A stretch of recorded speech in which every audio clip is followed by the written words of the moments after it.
What's up, guys? Dumb Jock episode 9. Thanks for joining us. It's Thursday. It's in the middle of summer. It's hot.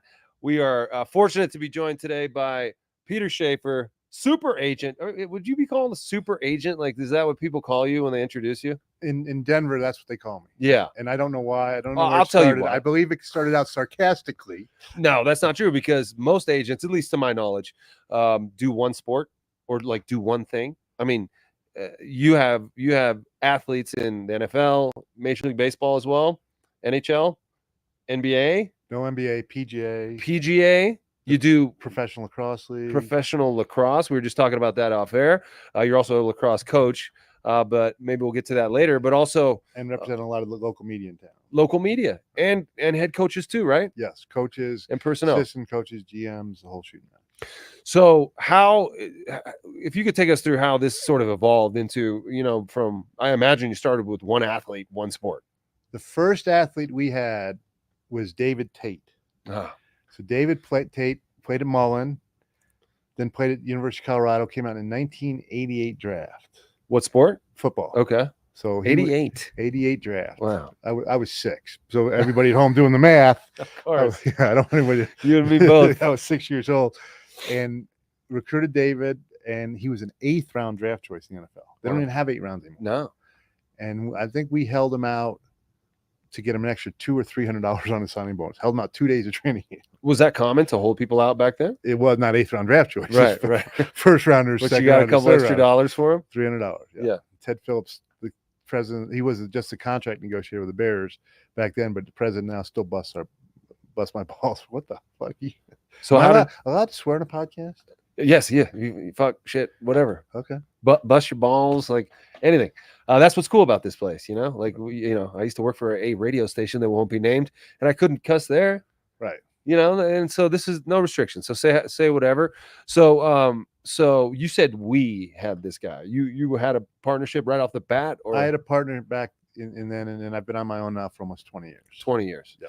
And did you go to school to? You're an attorney. I'm an attorney. I did not go to school to be a sports agent, but I came out here. I was hired by one of the older law firms in town out of law school, 23 years old. And you're like, okay, got offers in this town in New York or San Francisco. Shit, move to Colorado. Yeah. Why Colorado? Because it just seemed like a great place to be a 24-year-old lawyer. And it was. It was. And it was. And so, you start outdoor skiing, summer stuff. Anybody who lives here knows how great it is. Well, yeah, so many athletes, and I'm one of them. Chad was one of them, right. A mutual friend of ours. We're not from here. We moved here to play sports. I mean, he went to CU. He didn't play professional sports here, but then you stay. And I actually moved back to California for a while, and then I came back with my family to raise my family here. And it's a great place to raise a family, right? And that's right. So I got here in 2003. You got here in before that. Yeah, a couple of years before that. So you start with that one fella, and that's ballooned into how many do you represent now? Probably all told 30 to 40 players and media. I don't know, maybe 50 when you count coaches and all that other stuff. But I've been very fortunate. 5 guys in the Pro Football Hall of Fame. And who's that? We'll go by height. Barry Sanders. You got Barry, huh? Yeah. Jerome Bettis, Steve Atwater, wow, Joe Thomas, and Willie Rofe. If we're going by height, it's funny that Steve Atwater, who's a really large human, is in the middle there. He's 30. I was like, who else is going to be taller than him? Yeah, Joe Thomas and Willie Rofe. Yeah. So let's start with Barry because Barry retired early. He's one of the at least that's the story. He's one of the most famous sort of walked away when he was still in his prime type of stories about sports. And that it's so rare because most athletes, like myself included, you're going to drag my dead body off the field. I'm going to go till I can't go no more. Your perspective of the Barry Sanders retirement? Well, first of all, and I'm not trying to pat myself on the back, but he retired because he could. Yeah. A lot of guys, like you say, drag my dead body off field is because it's hard to replicate that paycheck. Yeah. And unless you have 10, 20, 30, $40 million in the bank, you have to play. Even back then, when Joe Montana kept playing, he needed the check. Joe needed money at that time? Well, I mean, they were only making, $800,000 a year. Joe was making $800,000 a year. Yeah, for most of his career. Maybe in the last couple of years, he made 2.5, 3, whatever. Wow. And now, quarterbacks are making $60 million a year. Yeah. So Which is Barry was sort of insane. that first generation 1989 draft choice that they made. He was able to make the $30-40 million in his career, and he was very conservative, very fiscally responsible. So the first answer always is he could. Yeah. Why did he retire? Because he could. And that's our job as agents. So he didn't love the game. Like a lot of guys could, but don't, right? Tom Brady could have a long time ago, but doesn't. But that's a quarterback, and that's different, right? Because those guys don't have to get hit. As you know better than I do, but as your career goes on, you love the game. You love Sunday. Yeah. It's Tuesday, Wednesday, Thursday, Friday that you start playing with your pendulum as to how much you love Sunday. Yeah. And then because Monday sucks.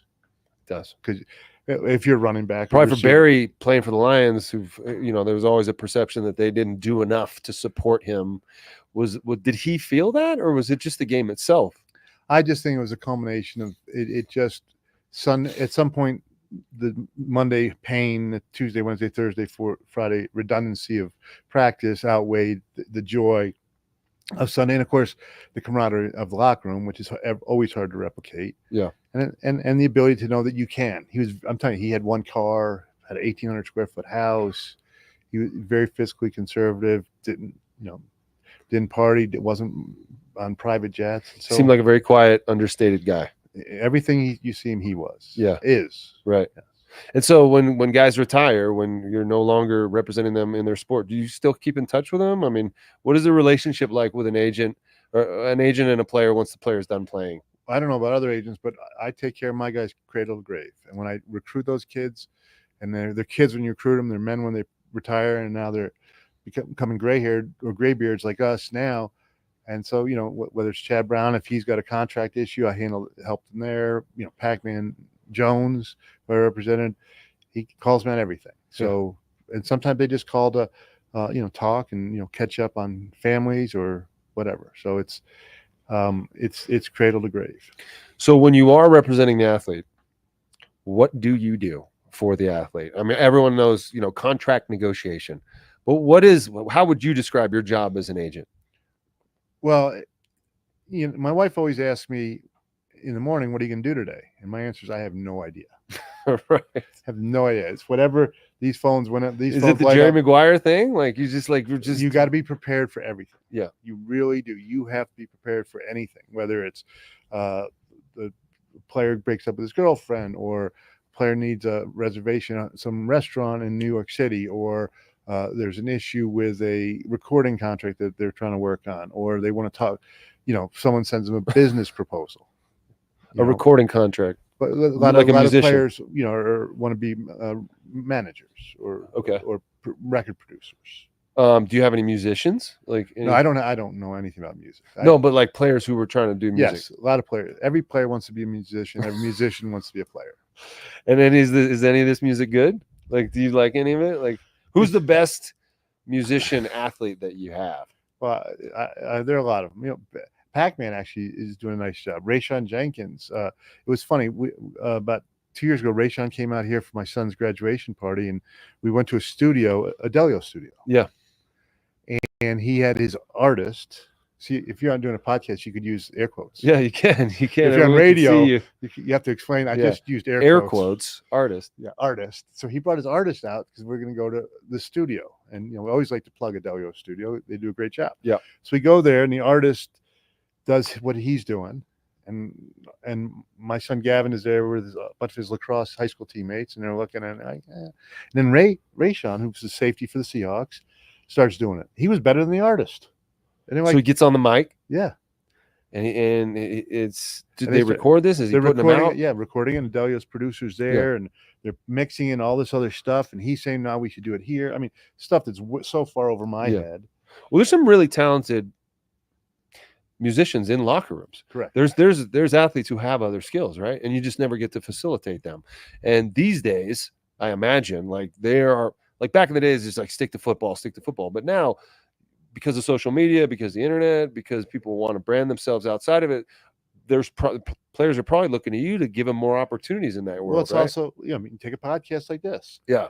10, 20 years ago, you would have to work for Channel 4. Yeah. Or work for Channel 7 to be able to do it. And then you wouldn't have any forum or platform to put it on. Yeah. Now you have a studio, boom, boom, you throw it up and it's on the bird and it's all over, it's worldwide. So the same thing with music studios. We can go to a Delio's studio and a couple $100, and next thing you know, you have this disc or whatever, the thumb drive with 4 songs. Yeah. And then the question is, how do you sell What are you it? gonna do with it, How do you right? merchandise it? How do you Yeah. do it? And next thing you know, you're Taylor Swift. So for you have relationships with all these teams, Right. all these GMs, right? And so you get to talk to them about the player you represent. How do they feel about a guy who has other interests, a guy who does want his music career going, a guy, who may bring a little extra other than just football? They want football, because their jobs are dependent on it. They are now becoming more, I guess, socialized or more new wave or understanding that that's not going to happen.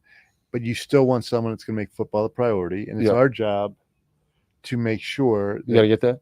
No. You can. Some reporter.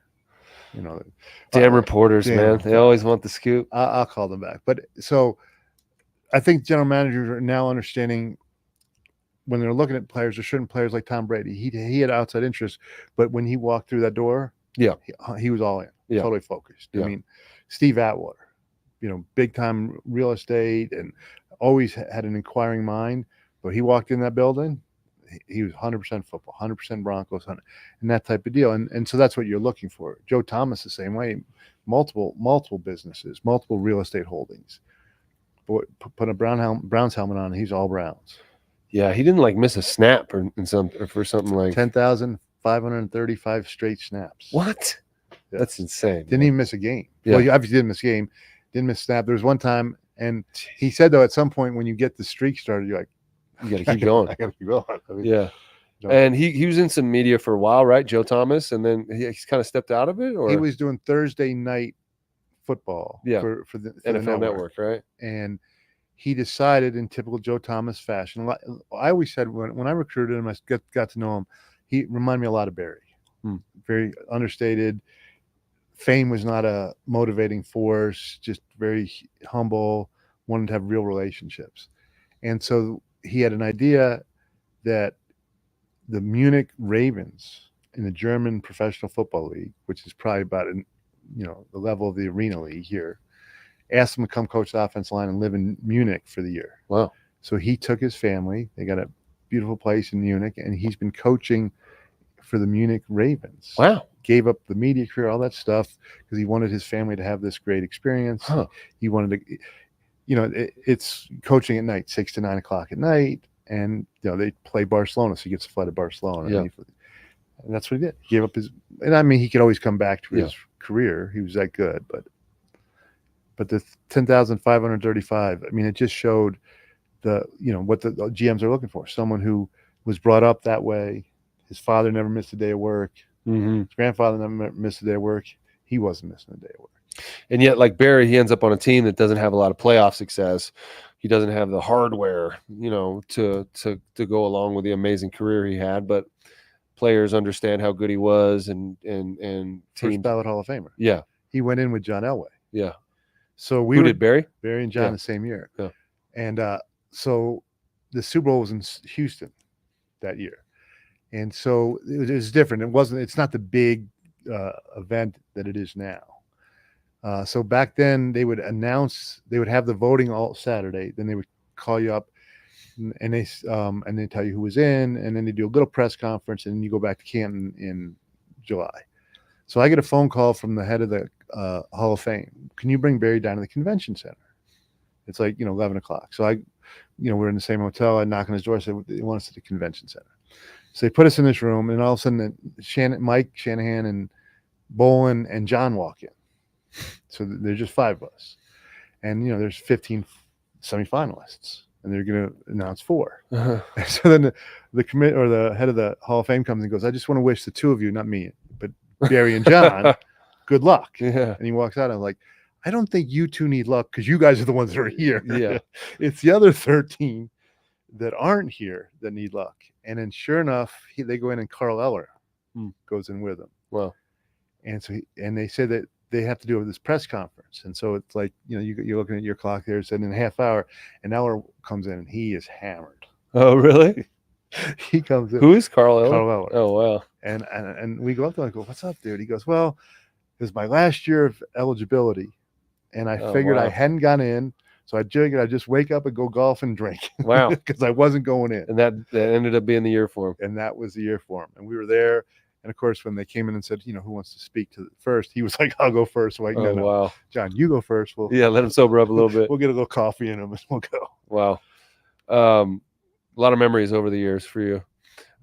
So when you are negotiating a contract for someone, Yep. Can you take us through what that's like? I mean, what the kind of the give and take, the parry and joust, what is the game like for that negotiation? Well, the first thing I like to tell people is you have to realize that you can't think you're smarter than the other people. They're smart.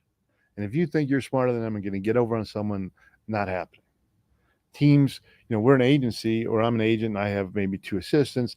I mean, they got lawyers and accountants and analysts and analytics guys. I mean, they got 100 times more resources. Right. So I always thought, don't think you're smarter. And that's not even the competition. It doesn't matter if you're negotiating a real estate deal to buy a house. Why would you want to think that you're smarter than the other side, or you're going to get over? Assume that the other side is just as prepared as you are. So that means if they're prepared, you better over prepare. So I start any negotiations with analytics and research. So I don't even pick the phone up until I'm prepared. And, whether if it's a safety, you're looking at pass deflections and pass coverage and interceptions, fumbles, durability. If it's a running back, it's not just yards per carry and touchdowns, it's third down percentage, it's pass pro, ability to block, and all that stuff. Then we'll sit there and watch film. And so you're prepared. And then we put a proposal together which collates and culminates all the analytics and statistics that we have to justify our position. And then you go back and forth with the team. And it's interesting because the team wants the player, but at the same time, maybe, let's take some, Nate Jackson. Love the guy. Great character, great work ethic, but never going to be a 1. Not going to be a 1, but we need. Why not, man? I just need my chance, man. Right. You see, but that's the thing is, so they'll say that, and the player doesn't want to hear that. And I have to make sure, but they're not going to say that he sucks, but it's like, well, he's probably not, we have our 1, or we have Rod Smith. Yeah. And fucking Rod, man. Yeah. And get eating up all the balls. Don't get any balls thrown to me. Salary cap, I got to play fucking special teams, Peter. That's right. But so there's this, and so I'm trying to advocate that you are a 1, right? Or that you should be a 1, or that you should be treated like a 1, and that if you were given the amount of targets, that you would be able to produce like Rod Smith. And if you show them the stats with the targets and the receptions, that bears it out. Correct.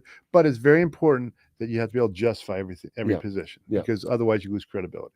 So how much of it is just like, a math equation? It's just like this guy on the other team, like the market dictates that this, right.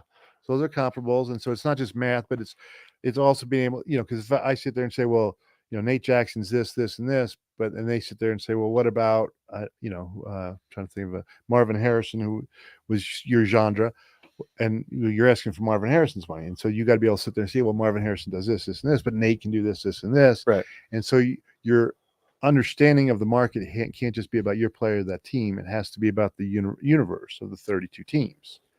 And so if it's a receiver, you're talking about 180 some receivers. And where does Nate Jackson fall into the pantheon of those 186? And then what are they getting paid? If you're 28 years old, it's one thing. If you're 32, it's another thing. Yeah. So there's all these factors. And then of course you have to throw in a salary cap, right, and a cash flow situation. And, with the Broncos, it's changed with the new owners. With the old owner, cash was king. They didn't have cash. Mm-hmm. Now, and so, and there's certain teams that you can't even negotiate with, because it's just, you negotiate one team. I won't tell you. I'll tell you afterwards. And the GM would sit there and say, Peter, you made a great proposal. It's great. Everything you said is right, but I've got 2 answers for you. You can have either one. I said, okay, what are those? No and fuck no. Oh, wow. Okay, so but not I a had lot a of wiggle choice. room But I there. had a choice. Yeah, yeah. And so this is just their position on things in general. Like they don't Yes. have any wiggle room with money, or it's just their philosophy. Coming from the owner, this is what this is what the GMs. This is it. Boom.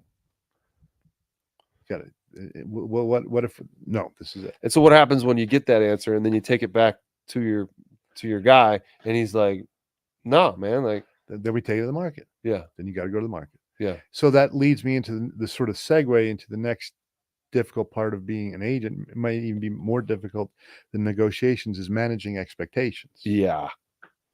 Got to manage expectations. So let's talk about that a little bit.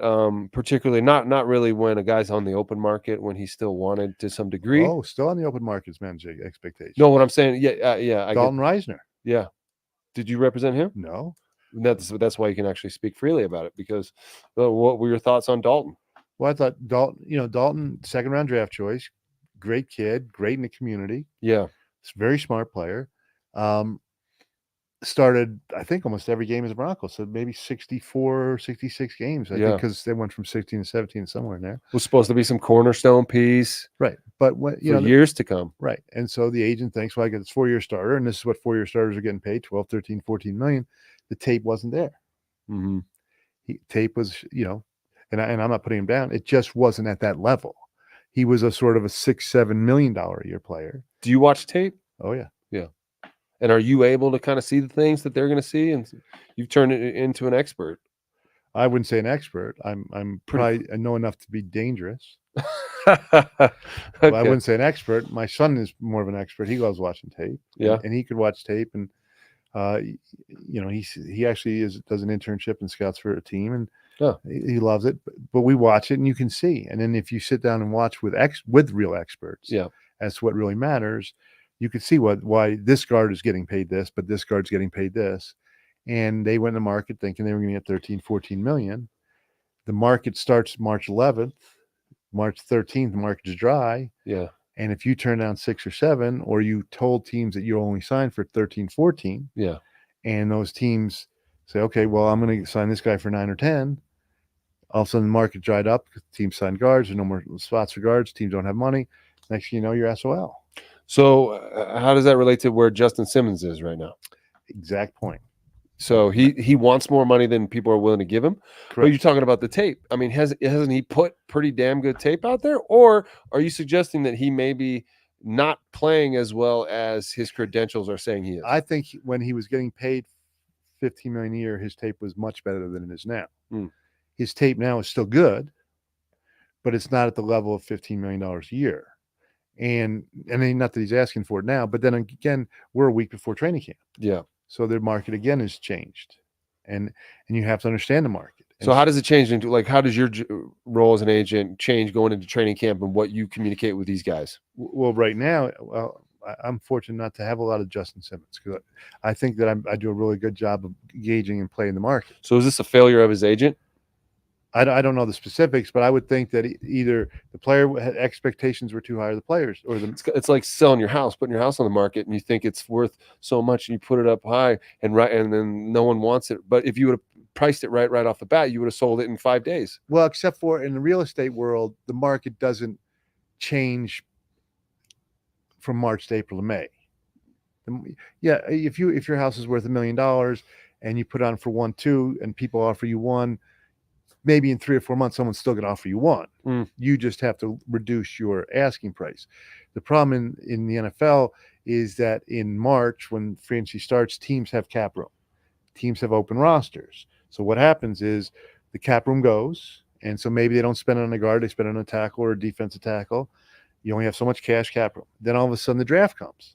And so if I have a hole at guard, so let's say you go into free agency and there's 12 teams looking for guards.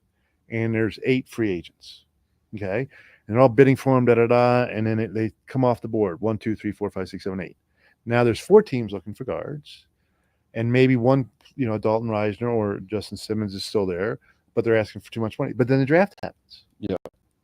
And I take a second round pick on a guard. I'm not paying it. I'm not paying it. Or Justin Simmons. I want a safety. I take a second one in the second round. Or what Tennessee was interested in Justin and what they do this week. What'd they do? They signed Adams, Okay. Jamal Adams from Yeah. Oh, they did. Yeah. and so they're out. Yeah. So then Justin's got to wait for an injury pretty much? Well, but they also the Titans signed Jamal Adams for the vet minimum. Oh, wow. And so that's what Justin's going to have to accept? I don't think I think he can get more than that. Yeah. And I think he could have gotten a lot more than that in March and Yeah. a lot more than that in April. But now all of a sudden, if players are accepting vet minimum, why am I paying is Justin Simmons at $8 million a year more than Jamal Adams at 1.2 a year? Yeah. Maybe he is better, but $6.8 million better. And those are the decisions teams are making now. And so you have to have a relationship in the league to find out where your player does fall in the hierarchy. And how much is just the exorbitant quarterback salaries affecting everything else the way the team operates? It's not that, everybody wants to say that, but they're at the same percentage that they've always been, Because the salary cap's going up. Yeah, 18, 19% commensurate. But which is a lot though for one dude who's not running, not hitting, not tackling, not getting hit, and not blocking. And if you don't have them, you ain't winning. No, I know. But you don't think that? Well, so with the quarterback, you spend so much money on him, and then when he sucks, it derails your team so drastically because you are putting so much on him. Correct. And when everyone points to Patrick Mahomes, like you got to have a Patrick Mahomes type of guy. Well, Patrick Mahomes was drafted by Andy Reid after he had established a culture there, had a winning program. Alex Smith had, they were winning 10 games a year. Didn't have to start his first year. It wasn't like the Zach Wilson in New York thing where the team sucks. We got a high draft pick and we're going with you, man. And it's all on you to do this. In my opinion, you got to market with magnifying glasses. Right. You got to build your team, and that makes your quarterback better. Correct. You have to have a plan. You have to be prepared to put them in a position to succeed. There's a lot of reasons. I've done this study for the last 25 years. Of first round picks, the success rate's like 32%. Right. So why not, if you get the first or second pick or top 5 pick because you're bad, why not resist the temptation to get this hot quarterback who had a good senior year and instead get the best player in the draft who's not the quarterback and make the team better. And so eventually you're going to get a quarterback who's like the same dude as last year. Like there aren't any transcendent dudes. I mean, I know Caleb Williams is supposed to be the guy, right? Trevor Lawrence was supposed to be. Is he yet? I don't know, right? And that whole class, nobody in that class was. And then last year, so Trey Lance's class was exactly. So my philosophy always is when John and the Broncos took Locke, second round, supposed to be a top 10 pick, and they get him in the second round. That's a sweet spot, right? Okay, it didn't work, right? Big deal. What'd you lose? Because you took Reisner right after him, boom, boom, boom, and you paid him $2 million a year for 4 years. I would take a quarterback in the second round every 2 years. Throw it in there, develop, and not do the first round quarterback. Well, it depends on where you're drafting and what's there. Yeah. But if you can get an impact pass rusher, impact left tackle, right? Surtain. Yeah. Broncos could have taken a quarterback. They took Surtain. They could have took Justin Fields, and look where he's, his career has panned out. Obviously, you're a victim of circumstance and the team you're on and all that. But well, I don't know if Justin Fields is. I think people are still up in the air on that one. Yeah. Even though, he's a quarterback who's so athletic that he gets pulled into running the football more than he should. And let's see how long that lasts. Exactly. And hopefully it lasts. But at the same time, so the quarterback, everybody looks at the draft, and then you're just talking about the draft. It's the free agent quarterback that the GM really and the teams have to really look at. You look at Cleveland, 2 first-round draft choices and guaranteed $250 million for Deshaun Watson. Yeah.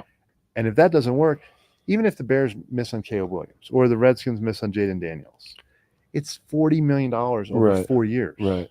Jaden Daniels, 35 over 4 years. That's $8 million a year. Yeah.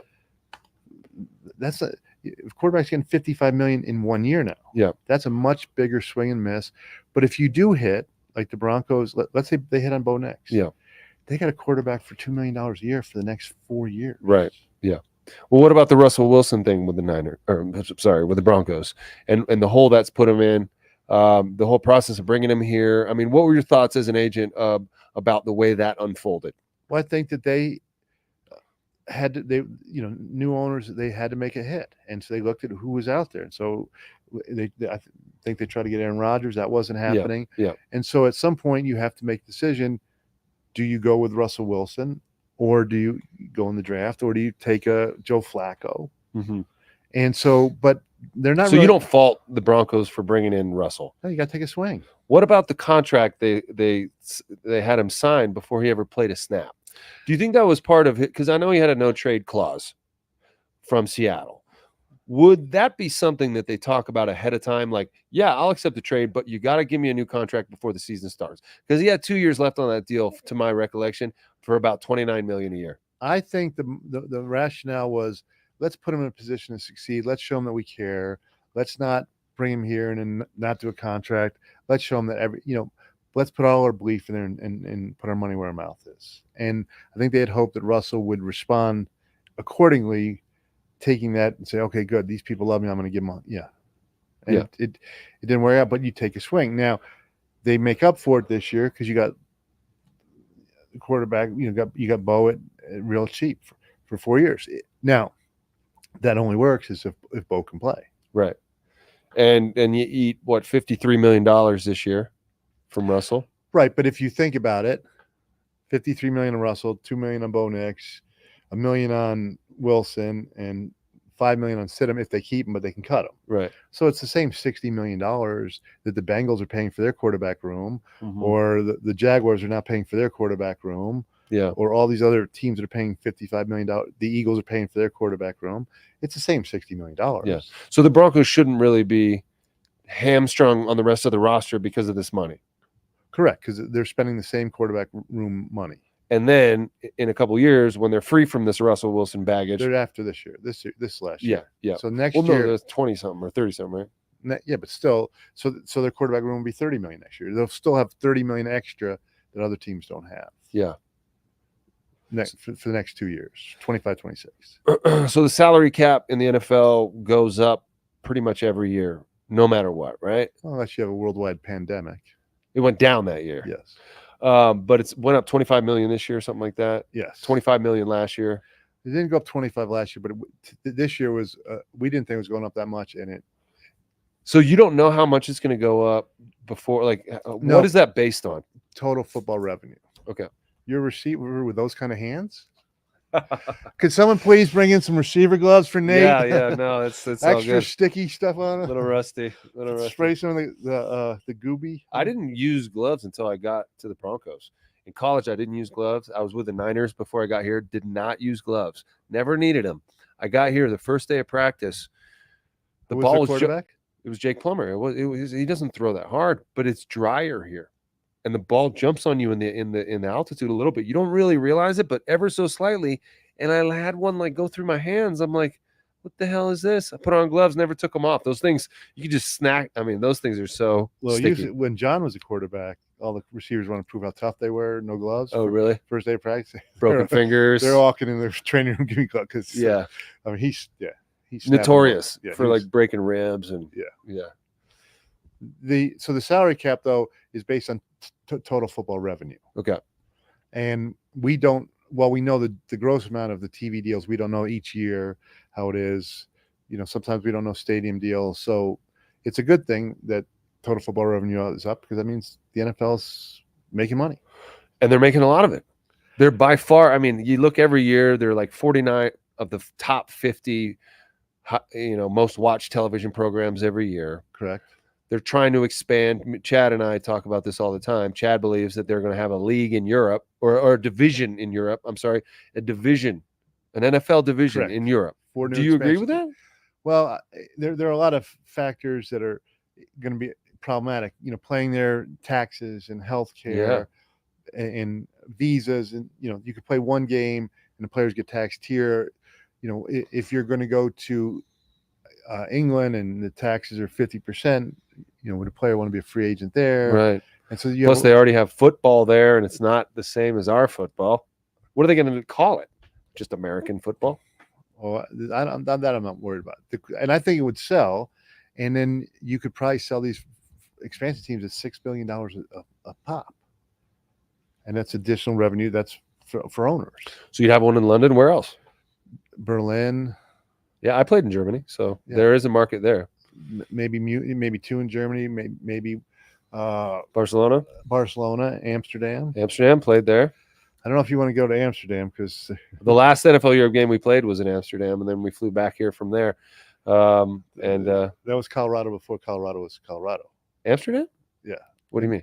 The openness of the things you could buy. In Colorado?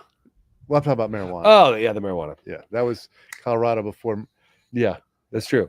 And that's a perfect segue because I wanted to talk to you about the marijuana policy in the NFL. You were in the news recently because one of your guys, Randy Gregory, filed a suit against the NFL. Correct. The way it was reported, it was that it was against the Broncos as well. You came out and clarified that it was not against the Broncos. The Broncos, no, teams don't fine players. Teams don't suspend players. Right. Teams don't care. Right. It's the NFL that does. But because he's an employee of the Broncos, they were named in the suit. We had no choice. Can you break down that suit and what your argument is? Yes. But you're not interested in doing that. No, I will. You don't have to, because I understand this is about. The argument is that the NFL, the new drug policy in the NFL does not suspend players for marijuana use. Right. It only fines players. So when does it fine them? When they test positive at all for it? No, the first time you test positive, you're put into the program in stage 2. Okay.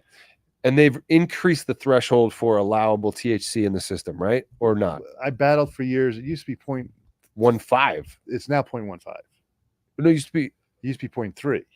And they dropped it? No, they increased it to 150. Oh, okay. 150 nanograms. I think it used to be like 0.015 or something crazy like that. Nanograms per million units or whatever. Yeah. So it's now the same as air traffic controllers. Okay.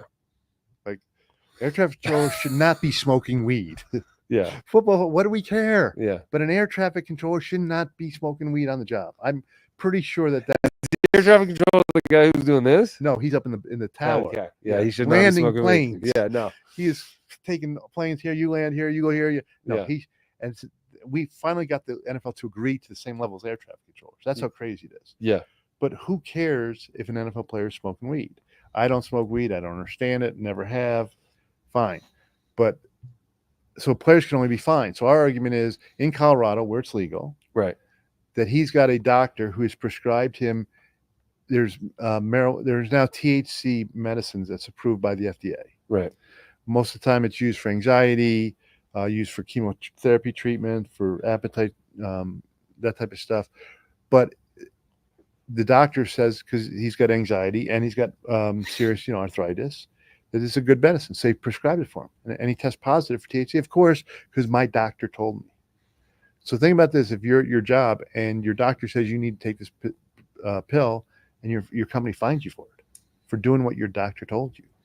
But this is his own doctor offsite. Correct. And so what is the NFL saying? The NFL saying we have a drug policy, but it's a federal, because it's still federally illegal, right? The reason you would have a drug policy is because you think the drugs are bad for someone, like steroids. Mm-hmm. Steroids are competitive disadvantage if I'm using them and you're not. And clearly, I'm using them, you're not. And also, the health risk. A lot of players, brain tumors. You don't want to take steroids. We need to deter it, and so therefore players do get suspended. But if you're only fining them, it's like, well, it's really not that bad. We're not suspending you. We're just fine. Why are you taking money out of players' checks? Well, wasn't this the CBA really pushed for reduced restrictions on cannabis? We got it, but we still have. It shouldn't even. NBA doesn't test. Right. And so you don't think they should test at all? No. If you get and they're like, well, what happens if they get arrested and it's a bad, for transporting marijuana? Okay, then hit them under the personal conduct policy. Yeah. As if it's a DUI or any other arrest. There is such a thing as too much weed, though. Like people who smoke too much weed. Then cut them. Right. Exactly. Then cut them. And do you think they're not doing their job, cut them. And do you think them moving on from Randy had anything to do with that? No. Yeah. But no, we filed the suit this year after he was traded. But the same thing at work. If you've got a great employee and he's an alcoholic, you're going to send him Betty Ford because you want to keep him. Yeah. If he's not a good employee, you're going to boot him. Yeah. I always say because I smoked a little weed when I played. Newsflash. I'm out. Yeah. I can't be associated. However, not when you played. Not when I played. Not while I was on the field. But when I was dealing with an injury, correct, recovering at home, because I didn't want to take opioids. I didn't want to take those powerful anti-inflammatories that were tearing up my insides. Or it can give you renal failure, kidney failure in 20 years. And have, right? And so many guys who have taken those are dealing with Yeah, Toradol. Explain Toradol. Toradol was an The injection. greatest drug in the world if you play sports. Well, yeah. I mean, you could be beat up, beat to shit. The night before the game, we would line up outside of a ballroom room at the hotel. Drop your shorts. Line up for our shot, then put a little Scooby-Doo Band-Aid over there, and we go home or go back to the room. And 24 hours, you felt. the next morning, you feel like Superman. And All your pains are gone. And Sunday night after the game, you feel great. And Monday then, night, you tank. and you crash. And turns out it was really bad for you. But we didn't Long know term. that. Right. Not short term. Right. That Toradol is something you should do once. But not every week. And we were Correct. doing it every week. That's right. A lot For of teams did it years. Sunday morning at 10 o'clock. Yeah, some did Sunday mornings. We did it the night before the game. And so what happened was, at first when they outlawed it, then players were actually just, there was a pharmacist, player pharmacist, who was shooting up guys in the rear, before the game. And then when they outlawed it, and I had a long conversation with the league office, I said, it's great that you're outlawing it. It's smart, but you need to replace it with another pain management system. Yeah. We do. You just can't take pain management away, because otherwise their guys are going to go to John Daniels and Mr. Woodford Reserve and Right. and I was like, John, you mean Jack Daniels? yeah. Well, if you're close with him, it's John. Depends how familiar you are with Yeah. him. Okay. Well, yeah. I mean, and the opioid pain pills, Correct. which are a huge problem, But legal and But legal. prescribed by the team doctor. and if the team doctor starts restricting how much he'll give you, there's a doctor right off site who will give you a bag of them. I don't know about that. I do. I mean, I saw it all the time. Right. You know what I'm saying? You got it. And I think, I don't know if this statistic is correct, but former NFL players 4 times as likely as the average American male to be opioid addicts, Correct. because they leave the NFL with legitimate injuries that they Chronic. need to medicate. Chronic. And yeah, chronic stuff. And so when it comes to the cannabis stuff, and I told you that, I smoked a little bit when I played, but there were testing procedures in place that restricted me from becoming an all-out stoner. And so, But like, you knew when you were going to get tested, right? And you knew, when. But what I'm saying is, like, when if you take out those restrictions, are you just greenlighting these guys, no pun intended, to just become constant weed consumers? Well, that sort of segues back to my job, that I need to make sure the players are doing things to make the team. Yeah. And I don't think they're going to cut you because you're smoking weed. I think they're going to cut you if your weed smoking is preventing you from knowing the playbook, Yes. focusing at practice. The job requirements weed out the stoners. There was a team that came to town, and teams like to come to Denver for Sunday game on Friday because they want to get acclimated to the altitude. So some teams do come here on Friday. And this is when marijuana became legal in Colorado. And they all stayed at the Westin downtown. And so I go down there and I said, I'm meeting him on Saturday afternoon. I said, I'll meet you at the Westin. He goes, no, we're not at the Westin. We're at the Hilton. I said, why? Because we got a smoking room. Really? Yeah. So the players pooled their money together and they got the big suite at the Hilton, and they went there because they were there all day Saturday night. And then they all went to the dispensaries. And the idea was that we're going to go to the dispensaries and bring it back with us to our home city, because we'll have it. It's pretty cool. But the aroma in the room was too much. Right. And they basically wound up smoking all day Saturday, all day Sunday. And I remember they lost the game. I remember a Sunday night game, and whether it was Al Michaels or someone, and I'm not saying the team's name.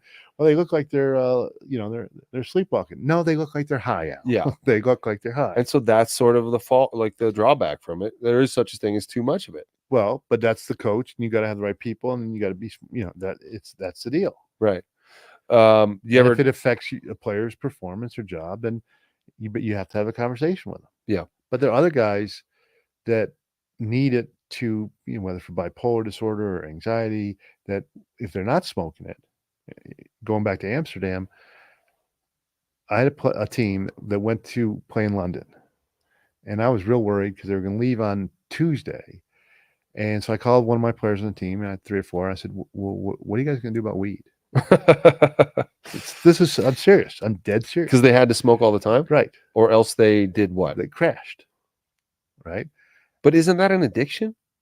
I mean, don't they need to get help for that? Well, I don't want to be a doctor, but addiction is where your body craves it.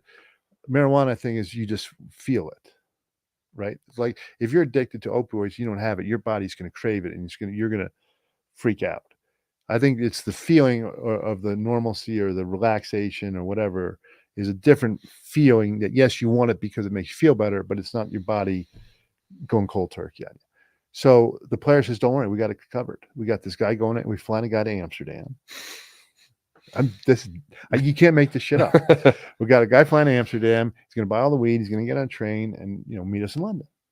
God, these guys are smart. Wow. Right? All right, they got the system down.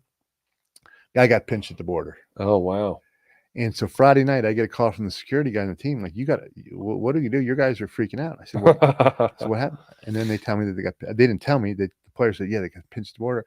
So you better go downstairs and buy a bottle of Courvoisier or do something. And this is the night before the game because they got to take the edge off. I mean, they were ready to, they were fighting each other and it was crazy. So do you think that that's the demands of the game that create that sort of need to take the edge off? The demands of the game, the pain, pain management. Yeah. I don't white wide receiver like yourself played for the Texans, and he called me up on Sunday night. I said, what are you doing? He goes, I'm just sitting in my bath. I got a big old Bob Marley joint. And I said, good. You're not after going the game? Yeah.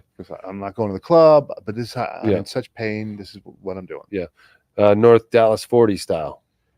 You've seen that movie? I love that movie. The opening scene. Oh, yeah.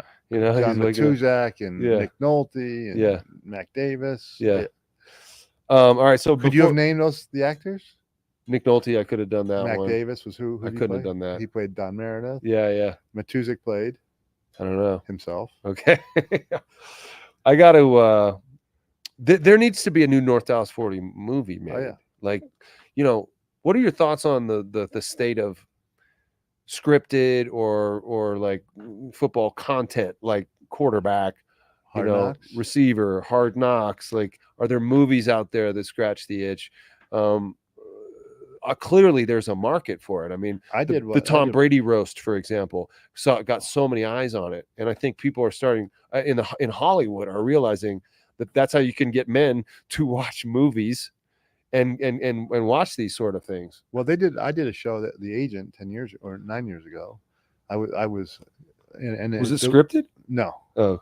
Loose definition, I was the star. Loose definition of star, but so you had a camera crew following you around, right? So the first time they showed up, I figured they knew what they were doing. NBC, I realized they had no idea that I had to basically be the producer, the director. And I set up every scene. I was not going to look like I was not going down like that. Every scene. Like, hold on, let's do that one again. No, they wouldn't let you do that. Yeah, but I knew that if they showed me recruiting a guy, I knew I had the kid. Yeah, I was not going to recruit some kid that I was going to lose. Right. I knew that if I was going to go do a negotiation, and I tell the team, hey, look, we're doing a negotiation, and we all had I set up the role, so it was supposedly real, lie or whatever docu series, but I was not doing it. But I do love the Hard Knocks. I think that it's tough though for teams because you're showing how the sausage is made. Yeah, and you got to be very careful. Yeah, the Giants are doing that right now. I don't know why they're doing that. Well, they didn't have a choice. Oh, really? Because they didn't have a choice but to let people into those rooms where they're having these conversations. They kind of it makes them look bad, I think. Well, sometimes there's certain things that it makes them look good. It makes shows how the deliberation process and the steps that they go through to determine who's a good player, and shows a lot of the scouts and that type of stuff. But then, talks about, the negotiations, and sometimes the context is wrong. So like in the Saquon, they're talking about Saquon. You mean the editorial process is making it seem like? Well, also, the timing. So the first conversation on Saquon, right? When they're saying, well, we're not going to pay him $12.5 million. Well, that's before the salary cap went up $25 million. Right. And nobody's going to pay a running back. Right. But they don't say that. Right. Or when they sit there and say, well, Saquon, we're going to let you go to the market. That's because they were trying to hey, Saquon, look, we want you back, but we don't want to force you to be here. It's all part of what you have to do. So it's interesting for me because I know what goes on. Yeah.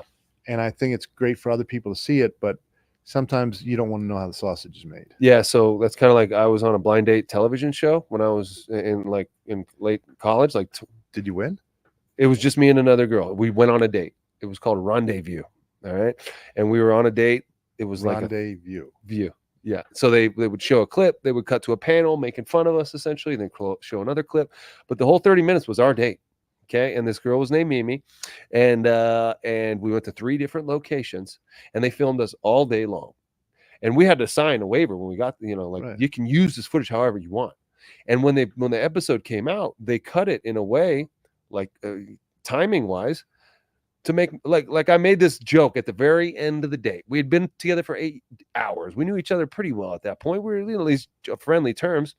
And I made a pretty off-color joke, but that I knew she could handle at that point. But they edited it like I told it right after I met her, Right. like right in the beginning, which made me look like a douchebag. Well, they're looking for NASCAR. Exactly. So that's what the Hard Knocks to Well, I an extent. represented Jesse Palmer, who was the Bachelor. Okay, And then Ryan Sutter, who was the first. that's right, the Bachelor, right? And Funny- they're still together. They're still. Funny story. So after Ryan, he calls me up and comes in the office in like December or something. He goes, Pete, I think I'm gonna need your help again. And he tells me on, and this is like the Friday. I didn't want to know what the Bachelor was. He tells me, yeah, I was on the show, The Bachelor, da da da, and we finished filming a week ago, and I think I'm gonna need your help in terms of PR and stuff. And all of a sudden, I'm saying to myself, all right, he just said they finished filming, so that means they know who this son of a bitch won. Wow. Why else would he be here? Yeah. But he was under the non-disclosure. He couldn't tell me, and I figured, I was like, dude, you won. Because otherwise, why would you be here? Right. You wouldn't need an agent if you came in 5th place. Wow. It was funny because, you think these reality TVs or shows are very organic.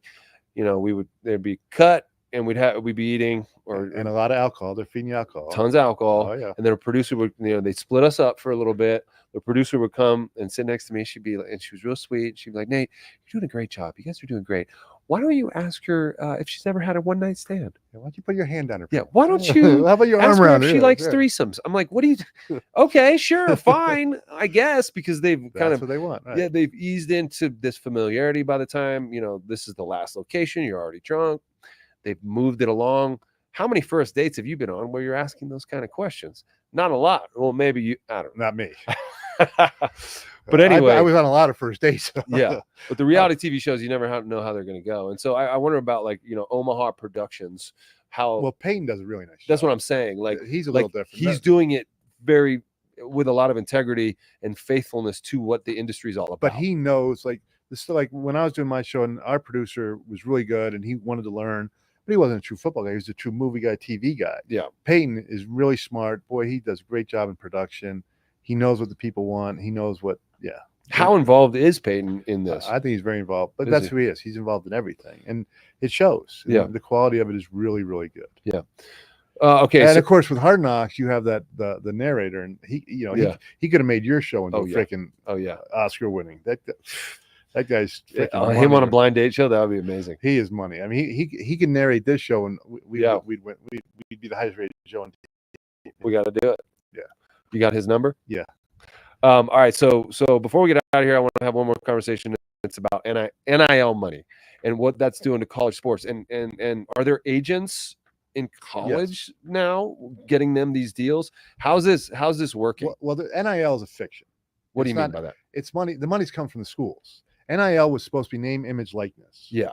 So you're supposed to get an age. You're allowed now because of the antitrust laws that you can go and make money as an athlete. You can go to Pizza Hut or Qdoba and get paid $10,000 or Johnny Ford land, right? Billy Bob's Chevrolet, Right. And they could pay you, which back then they were paying under the table. And so the idea was a player can sell his name, image, and likeness, but it's not there. The schools, offensive linemen have no name, image, license in the NFL, but everybody at Texas, is getting, every offensive lineman is getting $500,000. And how are they getting paid? Just in one chunk?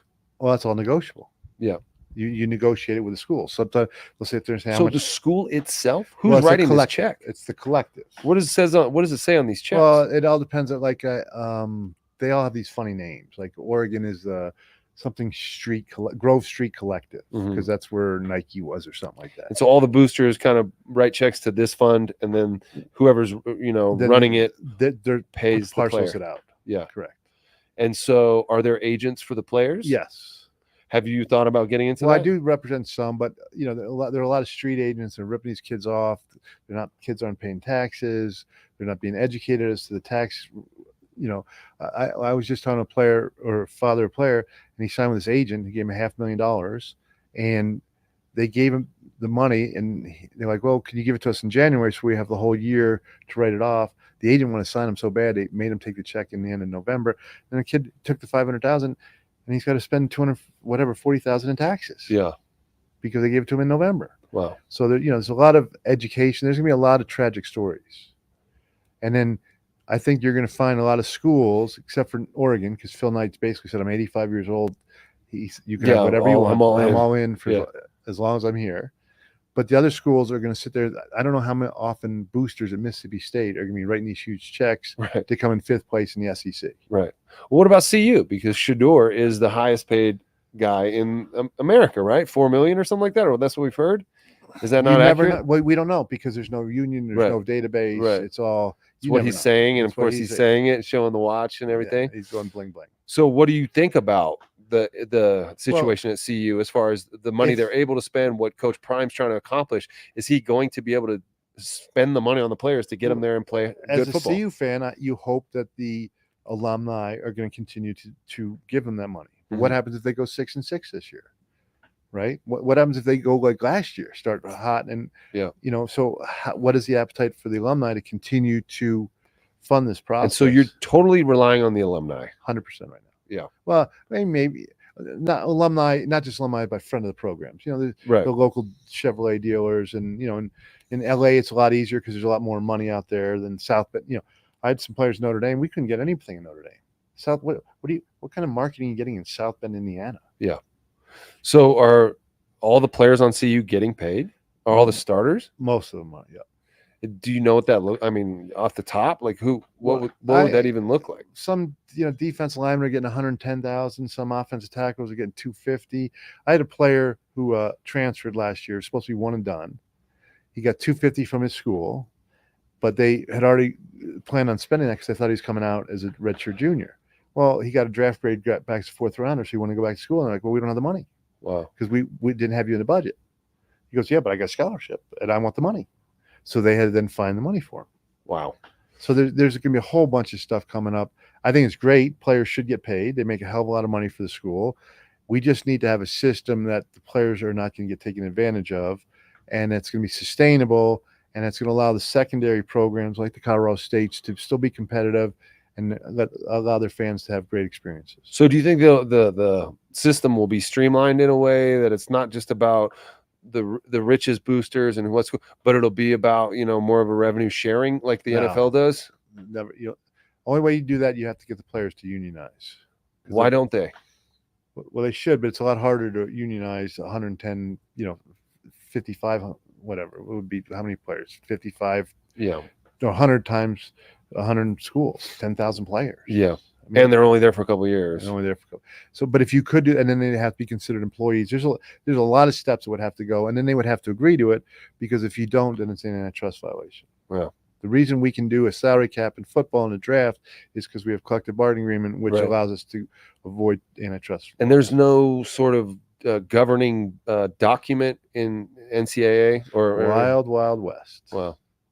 So, all right, man. Before we get out of here, and I appreciate you joining us, what are you excited about for this upcoming NFL season? Do you have any sort of predictions or things you're looking at, or anything that's kind of tickling your mustache? I've never been able to grow a mustache. Really? Never. It looks like Scooby-Doo. Yeah. I think that the thing about the NFL that's the greatest is that, unlike baseball and basketball, where we knew the Rockies were going to suck, and no matter what they're going to suck. In football, every team, because of the salary cap, because draft choices come in play, because of the free agency, can make the argument we can go to the playoffs. Look at the Jaguars last year. They picked they're the first pick in the draft. Boom, playoffs. Houston Texans. Yeah, playoffs last year. Yeah. Right. Teams that were picking 1 and 2 can make the argument to their fans, you can support us because we can make the playoffs. We can win. We can go to the Super Bowl. So you're saying the Broncos have a shot this year? I think they do. What makes you optimistic about the Broncos' chances? Well, I don't know what the Chargers are going to be like. I don't know what the Raiders, and so there's 4 games. Yeah.